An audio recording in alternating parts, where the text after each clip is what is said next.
బెంగళూరులోని ఓ ఇంట్లో విద్యుత్ ఆఘాతంతో మంటలు చెలరేగి పొగలు వ్యాపించగా షర్మిల అనే 34 సాఫ్ట్వేర్ ఉద్యోగి ఊపిరాడక మృతి చెందారు. రామమూర్తి నగరంలోని సుబ్రహ్మణ్య లేఅవుట్లో ఈ ఘటన జరిగింది. మంగళూరుకు చెందిన షర్మిల ఏడాది క్రితం ఉద్యోగం కోసం బెంగళూరు వెళ్లారు. తన స్నేహితులతో కలిసి ఫ్లాట్లోని వేర్వేరు గదుల్లో ఉంటున్నారు. ఆ ఇంట్లో అగ్ని ప్రమాదం జరిగి దట్టమైన పొగ వ్యాపించింది. ఫలితంగా షర్మిల ఊపిరాడక చనిపోయారు. ఘటన జరిగిన సమయంలో షర్మిల స్నేహితుడు ఇంట్లో లేరు.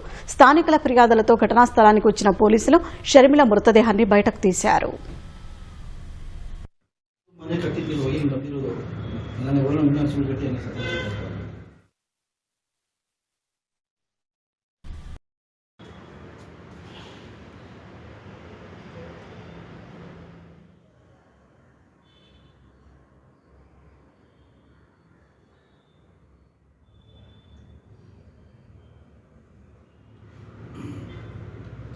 ಭಯಂಕರ ಇತ್ತು ಸರ್ ಹೊಗೆ. ಅದೆಷ್ಟು ದೊಡ್ಡದು ಮನೆ ಕಟ್ಟಿದ್ವಿ ಹೋಗಿ ಬಂದಿರೋದು. ನಾನು ಒಳ್ಳೆ ಸುಳ್ಳು ಕಟ್ಟಿ